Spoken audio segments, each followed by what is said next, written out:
Kozhikode medical കോളേജിലെ lift തകരാറിലായിട്ട് ദിവസങ്ങളാവുകയാണ്.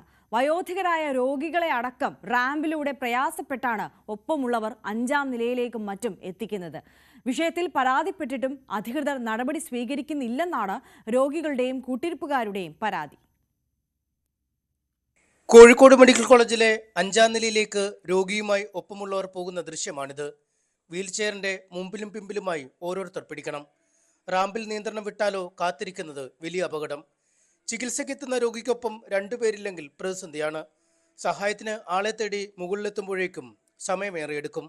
ആംബുലൻസിലെത്തുന്ന ഗുരുതരാവസ്ഥയിലുള്ള രോഗികളെ മാത്രമാണ് ജീവനക്കാർ മുകൾ നിലകളിൽ എത്തിക്കുക. റാമ്പ് വഴി ഉന്തിയാണ്ടാണ് ആൾക്കാർ പോണത് രോഗികളെയും കൊണ്ട്. നമുക്ക് വഹിക്കുന്ന ആൾക്കാർക്ക് നടന്നു പോകാം. ഈ രോഗികളെയും കൊണ്ടുപോകാം, ഈ പ്രസവത്തിൻ്റെ രോഗികളെയൊക്കെ കൊണ്ടുപോകാൻ ഭയങ്കര ബുദ്ധിമുട്ടാണ്. അതിനെപ്പറ്റി പറയുമ്പോൾ ഒരു നാളെ നന്നാവും മറ്റന്നാൾ നന്നാവും ഇങ്ങനെ പറഞ്ഞിങ്ങനെ നീക്കി വിടുകയാണ്. അപ്പോൾ അതിനൊരു മാർഗം എത്രയും പെട്ടെന്ന് കാണണം.